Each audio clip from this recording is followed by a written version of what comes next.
आदिलशाह मराठा इंग्रज अली आदिलशाह 24 नोव्हेंबर 1672 रोजी मरण पावला.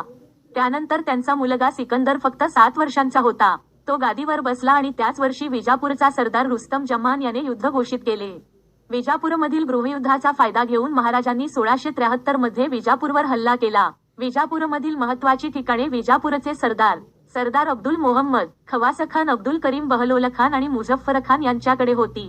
महाराजांचे लक्ष आधीच सातारा, कोल्हापूर, भागंबरवर होते. 6 मार्च 1673 रोजी महाराजांनी पन्हाळा किल्ला जिंकला. मुघल आणि विजापूरच्या सरदारांनी युती करून मराठ्यांवर हल्ला केला, पण मराठेही न घाबरता पळून गेले. ठाणे, लक्ष्मेश्वर, संपगाव, बंकापूर, हुबळी आदी ठिकाणी लूटमार करण्यात आली. तिकडे कोकणात महाराजांनी मुघल आणि सिद्धींच्याही भूस्खलनाने पराभव केला, पण दौलत खान हा मराठा सैन्याचा अधिकारीही युद्धात जखमी झाला. इंग्रज सिद्धी आणि मराठे यांच्यात मध्यस्थी करण्याचा प्रयत्न करत होते, परंतु महाराजांनीही मध्यस्थी करण्यास नकार दिला. हे लक्षात घेऊन इंग्रजांनी सिद्धी आरमार मुंबईत बंद केले. राजापूर व इतर ठिकाणच्या गोदामांच्या लुटीची भरपाई ही इंग्रजांची प्रमुख मागणी होती. जंजिरा किल्ला मराठ्यांच्या ताब्यात जाऊ नये असे इंग्रजांना वाटत होते, पण व्यापार आणि मुक्त संचार व्हावा म्हणून त्यांना मराठ्यांना भेटावे लागले. शेवटी 1674 मध्ये इंग्रजांनी महाराजांशी संधी केली. रामदास छत्रपती शिवाजी नातं द्रोणाचार्य आणि एकलव्याप्रमाणेच रामदास स्वामी आणि शिवाजी महाराजांचे नातेही अगदी सारखेच होते. रामदास स्वामींनीही महाराजांना हिंदवी स्वराज्य स्थापनेची प्रेरणा दिली. छत्रपती शिवाजी महाराजांना रामदास स्वामींबद्दल नितांत आदर आणि प्रेम होते, तर रामदास स्वामींना महाराजांबद्दल आदर आणि अभिमान होता. 15 ऑक्टोबर 1678 रोजी महाराजांनी समर्थांना पत्र लिहिले. या पत्रांमध्ये महाराजांनी समर्थांप्रती असलेली निष्ठा, त्यांच्याबद्दलचा आदर, त्यांच्यावरील प्रेम व्यक्त केले होते. 11 मारुतीच्या स्थापनेनंतर समर्थांनी महाराजांकडे आदिलशाहीचा काही भाग मागितला होता.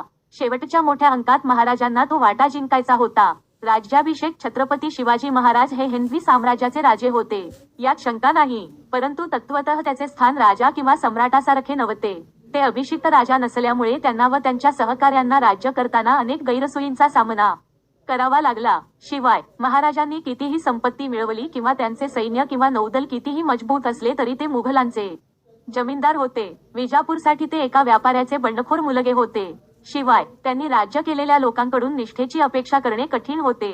तसेच राज्याभिषेकाशिवाय महत्त्वाच्या कागदपत्रांवर स्वाक्षरी करणे किंवा काही महत्त्वाचे निर्णय घेणे आवश्यक होते. म्हणूनच स्वराज्य निर्माण करण्यासाठी आणि भविष्यातील सुरक्षिततेची हमी देण्यासाठी त्यांचे राज्याभिषेक करणे खूप महत्त्वाचे होते. तत्कालीन जनता महाराजांकडे हिंदुत्वासाठी लढणारा नेता म्हणून पाहत होती. आपले हिंदवी स्वराज्य स्थापन करून आपल्या हक्कासाठी लढायचे हेही महाराजांचे स्वप्न होते.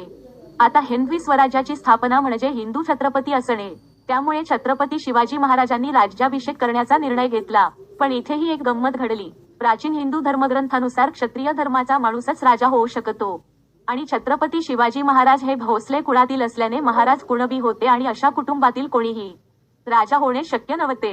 राजा होण्यासाठी क्षत्रिय असणे आवश्यक होते. त्याशिवाय भारतातील सर्व ब्राह्मणांचे आशीर्वाद मिळणे अशक्य होते. राज्याभिषेकाला विरोध करणाऱ्यांना गप्प करण्यासाठी पंडिताची गरज होती आणि ही गरज गागभट्टांच्या रूपाने पूर्ण झाली. ते ब्रह्मदेवा किंवा वास आणि काशी क्षेत्र म्हणून ओळखले जात असे. सुरुवातीला अनेक अडचणी आल्या, पण काही काळानंतर गागभट्ट यांनी छत्रपती शिवाजी महाराजांना क्षत्रिय कुलवंत म्हणून स्वीकारले. भोसले कुळ हे उदयपूरच्या क्षत्रिय कुळातील होते. मुलाचे वारस व त्याच्या इतर काही प्रमुखांनी ते सिद्ध करण्याचे काम हाती घेतले. भोसले कुळ हे प्रदीर्घ संघर्षानंतर प्रभू रामचंद्रांच्या सूर्यकुळातील शुद्ध क्षत्रिय वंश आहे हे सिद्ध झाले. हा खात्रीशीर पुरावा सिद्ध केल्यावर गागाभट्ट महाराष्ट्रात आले आणि त्यांनी महाराजांच्या राज्याभिषेकाचा मुख्य पुजारी म्हणून पदभार स्वीकारला. त्यानंतर 6 जून 1674 रोजी रायगडमध्ये महाराजांचा राज्याभिषेक झाला. राज्याभिषेकानंतरच्या मोहिमा राज्याभिषेक सोहळा पार पडला, पण महाराजांच्या प्रमुख समर्थक जिजाबाई काही दिवसातच मरण पावल्या. कर्नाटकात परतण्याचा निर्णय घेताना महाराज कोणालाच घाबरले नाहीत. आदिलशाहीच्या बाबतीत तसे नाही, पण तसे पाहिले तर औरंगजेब आपले स्वराज्य नष्ट करण्याच्या मार्गावर आहे. त्यामुळे देवाने कोणतेही संकट निर्माण केले नाही. पण संकट आलेच तर दक्षिणेत काही सैन्य असणे अत्यंत आवश्यक होते. दक्षिण मोहिमेत महाराजांनी गोवळकोंडाच्या कुतुबशहाकडे मदत मागितली होती. छत्रपती शिवाजी महाराजांचे सावत्र बंधू व्यंकोजी राजे यांच्याकडे कर्नाटकात जहांगीरदारी होती. त्यामुळे महाराजांनी त्यांना स्वराज्य उभारणीत मदत करावी असा त्यांचा हेतू होता. महाराज जेव्हा गोवळकोंडा येथे पोहोचले तेव्हा तिकडच्या कुतुबशहाने त्यांचा खूप सन्मान केला. त्यांचे स्वागत केले आणि त्याच गादीवर बसवले. चेन्नईच्या दक्षिणेला असलेला जंजी किल्ला रायगडाइतकाच मोठा आणि महत्त्वाचा होता. महाराजांनी हा किल्लाही ताब्यात घेतला.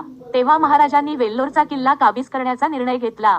वेल्लोरच्या किल्ल्याला अनेक दिवस वेढा घातल्यानंतरही तो काबीज करता आला नाही. त्यामुळे वेल्लोरच्या समोरील टेकडीवरून महाराजांनी किल्ल्यावर गोळीबार सुरू केला आणि क्षणार्धात किल्लाही महाराजांच्या ताब्यात आला. असे करून महाराजांनी कर्नाटकातील एकूण 20 लाख क्षेत्रफळ मिळवले आणि इतर किल्ले जिंकले. महाराजांच्या इच्छानुसार त्यांनी त्यांचे भाऊ व्यंकोजी राजे यांना भेटीसाठी बोलावले, पण ते फारसे उत्सुक नव्हते. ते काही दिवस महाराजांसोबत राहिले आणि नंतर तंजावरला निघून गेले आणि महाराजांच्या सैन्यावर हल्ला केला, पण महाराजांनी त्यांचाही पराभव केला. हे पाहून महाजनांना फार वाईट वाटले. म्हणून महाराजांनी त्यांना त्यांची स्थिती स्पष्ट करण्यासाठी अनेक पत्रे पाठवली आणि दक्षिणेतील काही प्रदेशही त्यांना दिला. छत्रपती शिवाजी महाराज, छत्रपती संभाजी महाराज नातं. छत्रपती शिवाजी महाराजांचे पुत्र छत्रपती संभाजी महाराज हे मराठा साम्राज्याचे दुसरे छत्रपती होते. छत्रपती संभाजी महाराजांच्या आईचे लहान वयातच निधन झाल्यामुळे महाराजांचे संभाजी महाराजांवर खूप प्रेम होते. छत्रपती संभाजी महाराजांनाही आपल्या वडिलांबद्दल खूप आदर होता. वडील आणि मुलाचे नाते खूप पवित्र होते. या जोडीला शिवशंभू असेही म्हणतात. सरकार छत्रपती शिवाजी महाराज हे एक कार्यक्षम आणि ज्ञानी सम्राट म्हणून ओळखले जात होते. त्यांना लहानपणी फारसे पारंपरिक शिक्षण मिळाले नव्हते, पण महाराजांना भारतीय इतिहास आणि भारतातील राजकारणाची उत्तम जाण होती.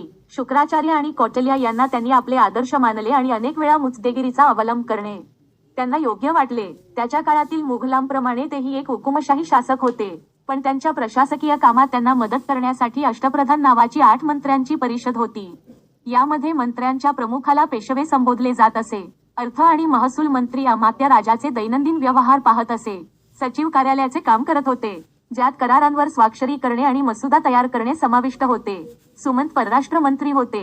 सैन्याच्या प्रमुखाला सेनापती म्हणत. धर्मादाय आणि धार्मिक बाबींच्या प्रमुखाला पंडितराव असे संबोधले जात असे. न्यायाधीश हे न्याय प्रकरणांचे प्रमुख होते. छत्रपती शिवाजी महाराजांची वंशावळी. छत्रपती शिवाजी महाराजांना एकूण 8 पत्न्या होत्या. त्यापैकी काही सईबाई निंबाळकर, काशीबाई जाधव, गुणवंतीबाई इंगळे, पुतलाबाई पालकर, लक्ष्मीबाई विचारे, साखरबाई गायकवाड, सगुणाबाई शिंदे, सोयराबाई मोहिते या आहेत. छत्रपती शिवाजी महाराजांना 2 मुले होती. एकाचे नाव छत्रपती संभाजी भोसले आणि दुसऱ्याचे नाव छत्रपती राजाराम राजे भोसले. महाराजांना अंबिकाबाई भोसले, महाडे, कमलाबाई, सावरकरबाईंची कन्या राजकुंवरबाई भोसले, शिर्के, सगुणाबाईंची मुलगी व गणोजी शिर्के यांची पत्नी राळूबाई भोसले, पाटकर, सखुबाई निंबाळकर, साईबाईंची मुलगी अंबिकाबाई जानकीबाईंची, राजाराम यांची पत्नी ताराबाई, येसुबाई, संभाजी महाराजांची पत्नी, सगुणाबाई संभाजीपुत्र शाहू यांची पत्नी, नातू शाहू, संभाजीचा मुलगा, ताराबाई राजारामचा मुलगा छत्रपती शिवाजी द्वितीय, संभाजी द्वितीय राजसबाईचा मुलगा, पटवंडे ताराबाईचा नातू रामराजाला स्वतः शाहू प्रथम, छत्रपती संभाजी द्वितीयचा मुलगा छत्रपती शिवाजी द्वितीय याने दत्तक घेतले होते. छत्रपती शिवाजी महाराजांवर लिहिलेली पुस्तके, त्यांच्या जीवनशैलीवर आधारित अनेक पुस्तके आणि चित्रपट छत्रपती शिवाजी महाराजांवर वेगवेगळ्या शैलीत सादर केले गेले आहेत. छत्रपती शिवाजी महाराजांवर आतापर्यंत 60हून अधिक पुस्तके लिहिली गेली असून ही पुस्तके केवळ मराठीतच नाही तर इतर भाषांमध्येही उपलब्ध आहेत. काही उत्तम साहित्य म्हणजे आग्राहून सुटका, आज्ञापत्र, शिवछत्रपतींचे चरित्र, राजा शिवाजी, शिवराय, गड आला पण सिंह गेला, ओश, काल, श्रीमान योगी, कुलवाडी भूषण शिवराय, छत्रपती शिवरायांचे कष्टकरी मावळे, थोरलं राजन सांगून गेलं, शिवछत्रपती, शिवनामा, शिवभूषण, छत्रपती शिवाजी आणि सुराज्य, राजा शिवछत्रपती, छत्रपती शिवाजी महाराजांचा मृत्यू मार्च 1680च्या उत्तरार्धात, हनुमान जयंतीच्या पूर्वसंध्येला, छत्रपती शिवाजी ताप आणि आमांशाने आजारी पडले आणि 3 एप्रिल 1680 रोजी त्यांचे निधन झाले.